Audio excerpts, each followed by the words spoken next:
Bonjour, vous vous apprêtez à écouter le Kalama Sutta, l'un des discours du Bouddha qu'il a donné en réponse à une question des habitants d'un village. Il va nous montrer avec une série de questions et de réponses comment nous pouvons nous libérer des dogmes de pensée et plus particulièrement des dogmes religieux et sociétaux.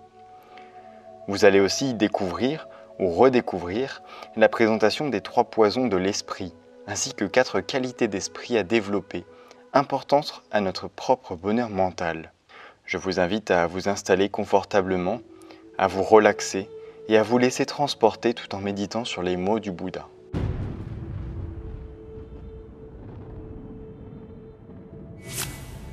Ainsi ai-je entendu. Une fois, le Bouddha, en voyageant dans le pays de Kosala avec un grand groupe de disciples, arriva dans une ville appelée Kesaputta. Les Kalamas, habitants de Kesaputta, apprirent que le religieux Gotama, fils des Sakya, ayant abandonné sa famille Sakya et quitté son foyer pour entrer dans la vie religieuse, voyageant dans le pays de Kosala, était parvenu à Kesaputta. Or, une bonne réputation se propageait à propos de ce Gotama.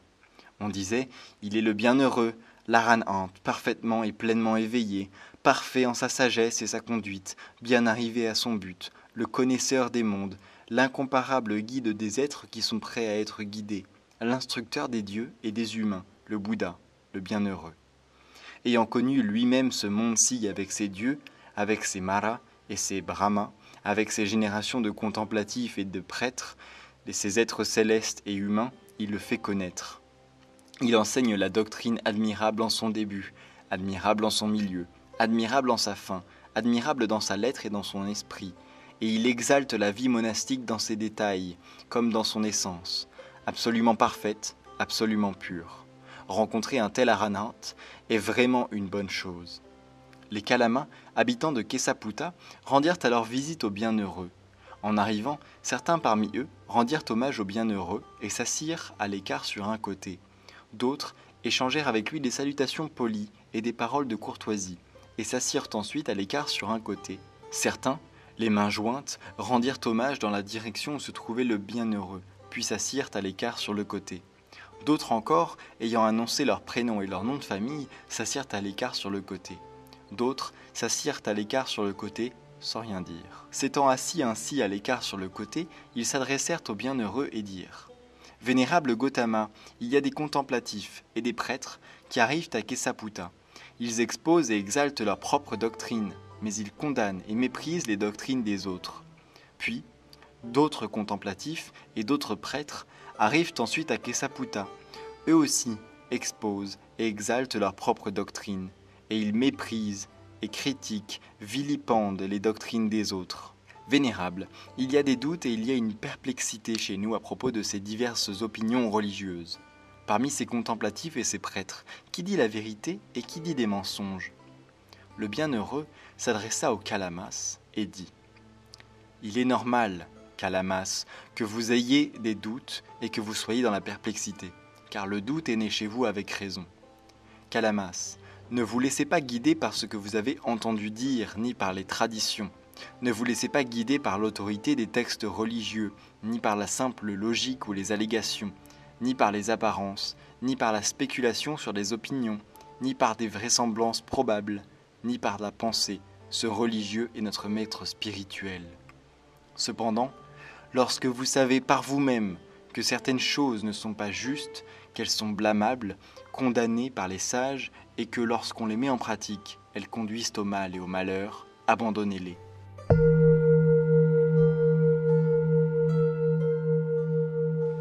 Maintenant, je vous demande, qu'en pensez-vous, Kalamas ?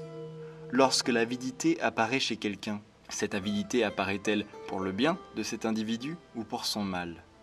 Les Kalamas répondirent, « Vénérable, l'avidité apparaît pour le mal de cet individu. » Kalamas, en se livrant totalement à l'avidité, en étant vaincu par l'avidité, en étant possédé par l'avidité, un tel individu tue des êtres vivants, commet des vols, s'engage dans l'adultère, profère des paroles mensongères et pousse les autres à agir de même. De tels actes entraînent-ils son mal et son malheur pendant longtemps ? Certainement oui, Vénérable. Qu'en pensez-vous, Kalamas ? Lorsque la haine apparaît chez quelqu'un, cette haine apparaît-elle pour le bien de cet individu ou pour le mal? Vénérable, la haine apparaît pour le mal de cet individu. Calamas, en se livrant totalement à la haine, en étant vaincu par la haine, en étant possédé par la haine, un tel individu tue des êtres vivants, commet des vols, s'engage dans l'adultère, profère des paroles mensongères et pousse les autres à agir de même. De tels actes entraînent-ils son mal et son malheur pendant longtemps? Certainement oui, vénérable. Qu'en pensez-vous, Calamas? Lorsque la compréhension erronée apparaît chez quelqu'un, cette compréhension erronée apparaît-elle pour le bien de cet individu ou pour son mal? Vénérable, la compréhension erronée apparaît pour le mal de cet individu. Calamas, en se livrant totalement à la compréhension erronée, en étant vaincu par la compréhension erronée, en étant possédé par la compréhension erronée, un tel individu tue des êtres vivants, commet des vols, s'engage dans l'adultère, profère des paroles mensongères et pousse les autres à agir de même. De tels actes entraînent-ils son mal et son malheur pendant longtemps? Certainement oui, vénérable. Maintenant, qu'en pensez-vous, Calamas? Ces attitudes, avidité, haine et compréhension erronée, sont-elles bonnes ou mauvaises? Vénérable, ces attitudes sont mauvaises. Ces attitudes sont-elles blâmables ou louables? Vénérable, ces attitudes sont blâmables. Ces attitudes sont-elles condamnées ou approuvées par les sages? Vénérable, ces attitudes sont condamnées par les sages. Qu'en pensez-vous, Calamas? Lorsqu'on les met en pratique, ces attitudes conduisent-elles au mal et au malheur ou ne conduisent-elles pas au mal et au malheur? Lorsqu'on les met en pratique, vénérable, ces attitudes conduisent au mal et au malheur, voilà ce que nous en pensons. C'est pourquoi, Calamas, comme nous l'avons dit, il est normal que vous ayez des doutes et que vous soyez dans la perplexité, car le doute est né chez vous avec raison. Calamas, ne vous laissez pas guider par ce que vous avez entendu dire, ni par les traditions religieuses. Ne vous laissez pas guider par l'autorité des textes religieux, ni par la simple logique et les allégations, ni par les apparences, ni par la spéculation sur les opinions, ni par des vraisemblances probables, ni par la pensée. Ce religieux est notre maître spirituel. Cependant, Calamas, lorsque vous savez par vous-même que certaines choses ne sont pas justes, qu'elles sont blâmables, condamnées par les sages, et que lorsqu'on les met en pratique, elles conduisent au mal et au malheur, abandonnez-les. Ensuite, le bienheureux s'adressa à nouveau au Calama et dit « Calamas, ne vous laissez pas guider par ce que vous avez entendu dire, ni par les traditions religieuses. Ne vous laissez pas guider par l'autorité des textes religieux, ni par la simple logique ou les allégations, ni par les apparences, ni par la spéculation sur des opinions, ni par des vraisemblances probables, ni par la pensée. Ce religieux est notre maître spirituel. Cependant, Calamas, lorsque vous savez par vous-même que certaines choses sont justes, qu'elles sont irréprochables, louées par les sages, et que, lorsqu'on les met en pratique, elles conduisent au bien et au bonheur, pénétrez-vous de telles choses et pratiquez-les. Maintenant, je vous demande, qu'en pensez-vous, Calamas? Lorsque l'absence d'avidité apparaît chez un individu, cette absence d'avidité apparaît-elle pour le bien de cet individu ou pour son mal?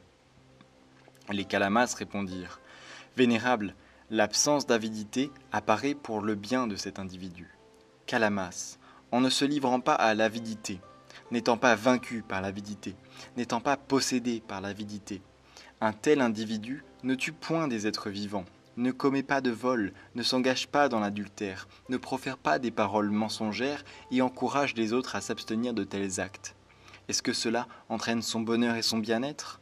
Certainement oui, vénérable. Qu'en pensez-vous, Calamas?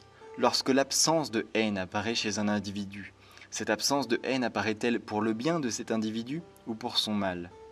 Vénérable, l'absence de haine apparaît pour son bien.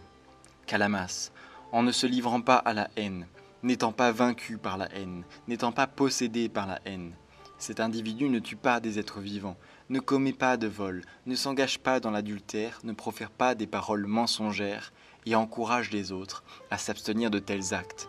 Est-ce que cela entraîne son bonheur et son bien? Certainement oui, vénérable. Qu'en pensez-vous, Calamas? Lorsqu'un individu est libre de toute compréhension erronée, cette absence de compréhension erronée apparaît-elle pour le bien de cet individu ou pour son mal? Vénérable, l'absence de compréhension erronée apparaît pour son bien. Calamas, ne se livrant pas à une compréhension erronée, n'étant pas vaincu par une compréhension erronée, n'étant pas possédé par une compréhension erronée.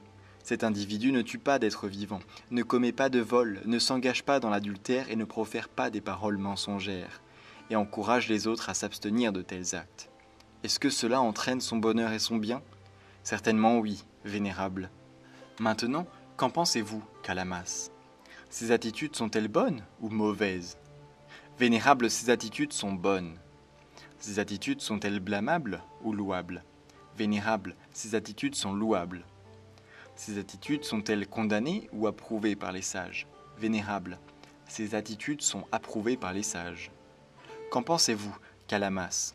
Lorsqu'on les met en pratique, ces attitudes conduisent-elles au bien et au bonheur, ou bien ne conduisent-elles pas au bien et au bonheur?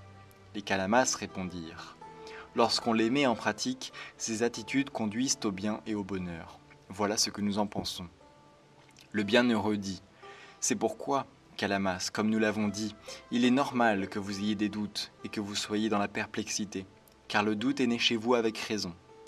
Calamas, ne vous laissez pas guider par ce que vous avez entendu dire, ni par les traditions religieuses.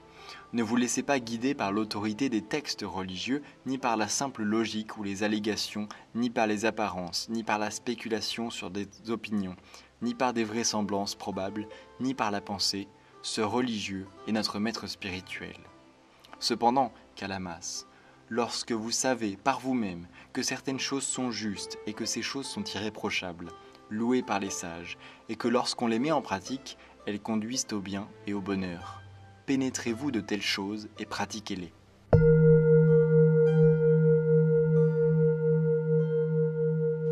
Calamas, le disciple des nobles êtres éveillés, qui s'est ainsi libéré de l'avidité, de la haine et de la compréhension erronée, fait rayonner une conscience pleine de bienveillance dans la première direction, et de même dans la deuxième, dans la troisième, dans la quatrième, au-dessus, au-dessous, au travers et partout dans l'univers.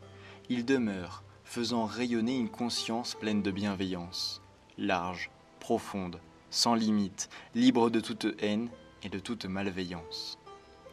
Également, le disciple des nobles êtres éveillés demeure, faisant rayonner une conscience pleine de compassion dans la première direction, et de même dans la deuxième, dans la troisième, dans la quatrième, au-dessus, au-dessous, au travers, partout dans l'univers, il demeure, faisant rayonner une conscience pleine de compassion, large, profonde, sans limite, libre de toute haine et de toute malveillance.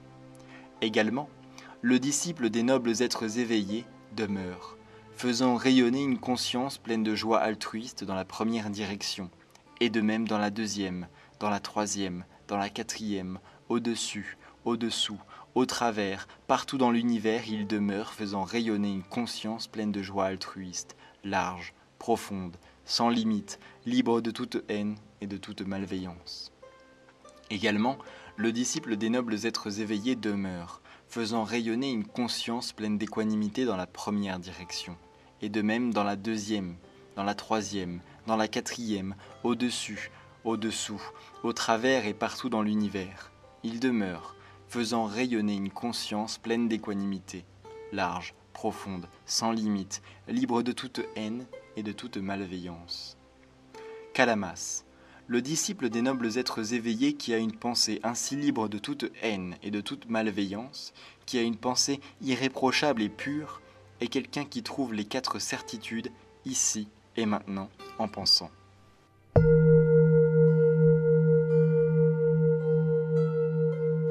Supposons qu'il y ait après la mort des conséquences pour les actes bons et mauvais accomplis avant la mort. En ce cas, il est possible, après la dissolution du corps, après la mort, que je renaisse dans un monde céleste. Telle est la première certitude. Supposons qu'il n'y ait pas, après la mort, de conséquences pour les actes bons et mauvais accomplis avant la mort. Dans ce cas, dans la vie présente, je demeure en tout état de cause, détendu, libre de toute haine et de toute malveillance. Telle est la deuxième certitude. Supposons que des conséquences négatives retombent sur l'individu qui a commis des mauvaises actions. Quant à moi, je n'ai souhaité aucun mal à personne. Alors comment se pourrait-il qu'une conséquence négative retombe sur moi qui n'ai commis aucune mauvaise action? Telle est la troisième certitude. Supposons qu'aucune conséquence négative ne retombe sur l'individu qui commet des actions mauvaises. Alors dans les deux cas, je peux considérer que je suis pur. Telle est la quatrième certitude. Calamas, le disciple des nobles êtres éveillés, qui a une pensée libre de toute haine, de toute malveillance, et qui a une pensée irréprochable et pure, est quelqu'un qui a ces quatre certitudes, ici et maintenant. Les Calamas dirent « Cela est exact, bienheureux, cela est exact. Le disciple des nobles êtres éveillés, qui a une pensée libre de toute haine, de toute malveillance, qui a une telle pensée irréprochable et pure, est quelqu'un qui a ces quatre certitudes, ici et maintenant. » Ayant entendu la parole du bienheureux, les Calamas s'écrièrent « Merveilleux, vénérable, merveilleux! C'est comme si le Bouddha avait redressé ce qui était renversé, ou qu'il avait découvert ce qui était caché, ou qu'il avait montré le chemin à celui qui s'était égaré, ou avait apporté une lampe dans l'obscurité pour que ceux qui ont des yeux puissent voir. Ainsi, le vénérable Gautama a rendu claire la vérité grâce à tous ses raisonnements. Nous prenons refuge dans le vénérable Gautama, dans son enseignement, le Dharma, et dans la communauté monastique, la Sangha. Que le vénérable Gautama veuille bien nous accepter comme disciples laïcs jusqu'à la fin de notre vie. Si cette vidéo vous a plu et que ces enseignements vous sont utiles, le meilleur moyen que vous ayez pour m'apporter votre soutien est de laisser un like, un pouce en l'air, juste en dessous de cette vidéo ou de vous abonner à la chaîne. Je vous invite aussi à poser vos questions sur ce discours juste en dessous de la vidéo en commentaire. Je me ferai un plaisir d'y répondre et d'en discuter avec vous. Quant à moi, je vous retrouve la semaine prochaine pour un nouvel enseignement. D'ici là, évidemment, prenez soin de vous. Bonne journée.